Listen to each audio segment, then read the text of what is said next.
What's rolling, Perfspots? I'm back again with another How to Travel episode where I reveal all my hacks, tips and tricks I learned traveling the last couple of years. It's good to have you here because today we're talking about marking places you want to see, you want to go to. So let's jump right into it.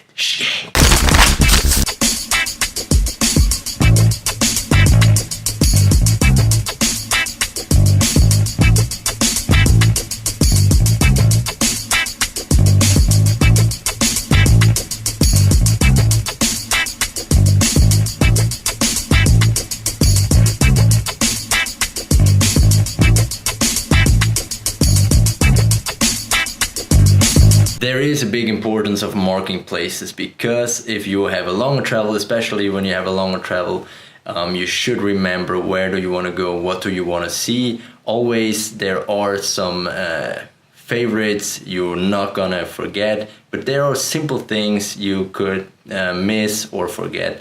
So this would be annoying. So the marking places is actually an addition to the master plan. It is something also a part of the master plan, but it is important because while planning a travel beforehand, before you go, but you can also research while traveling, but actually while planning, no matter if it's before the travels or while, you find new places, you want to set those places, you want to remember them, and you easily forget them. So there are different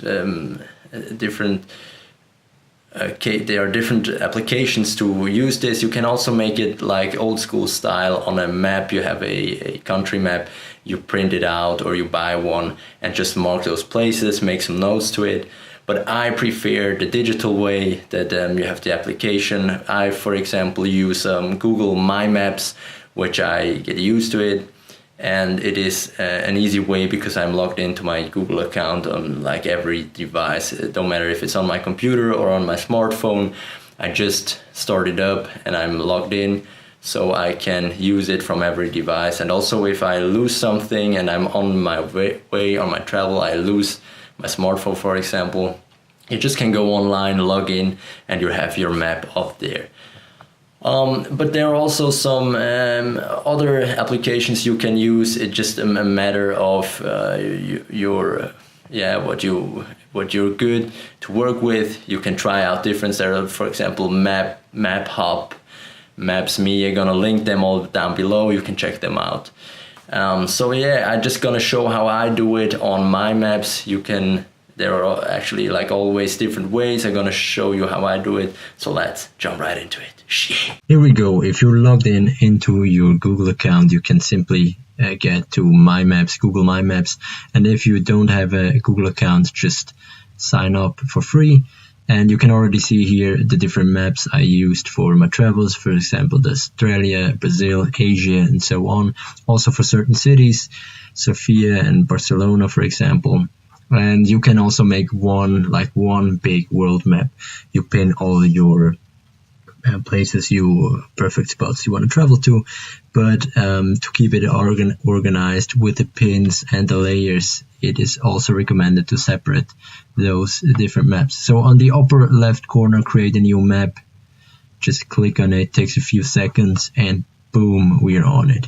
Here you can zoom out and have the whole map on it.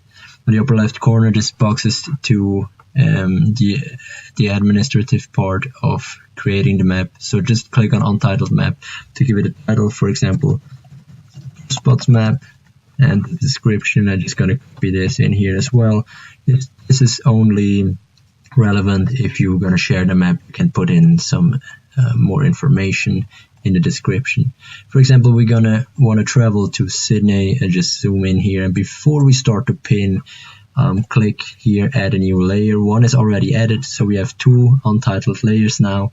It's the same like give the map a title, just click an untitled layer, and here, for example, sightseeing, and second layer, just click on it, restaurants, for example. That's it. We have now two layers. You can add a couple more.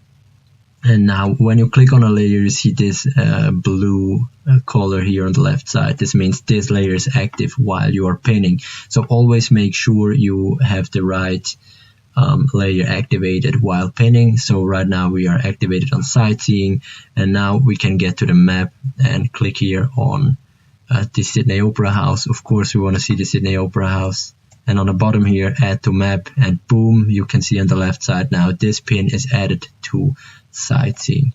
You can make here individual styles. You can set also labels and individualize the pin. For example, the more important sightseeing spots we're gonna make red. For example, you can put in an icon. The photography icon for sightseeing is always a good one. And when you zoom out, you can see now all the other information disappear, and only the pin you set it is you can see it right here. And while clicking on it, you can also on the bottom here edit the pin, give it an individual name, or make a description. For example, really want to see this, and a tour at 11 o'clock. Just an administrative information to it. You can and like I said, individualize. You can first edit Sydney Opera. You can delete out, just modify this, and it's gonna change it here as well. And we're still active in sightseeing, so we also gonna want to see the Miss Macquarie's chair, and we want it also. We're gonna give it the photography icon, but I'm gonna make this green because it's not that important. For example, you can just play around with the design or with the style settings. Now we're gonna active the restaurants we want to see, and you can also go through this search bar here. For example, Nomad, the restaurant in Sydney.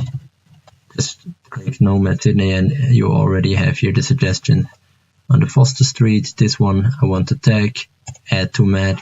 Boom, you can see it right here over here. It is added to restaurant. Individualize it. I want to have the restaurant icon, and I want all my restaurants to be blue, for example. That's how it works. When you zoom out, you have all your pins, and here on the left side you have the pins also in the added layers. You can share the map.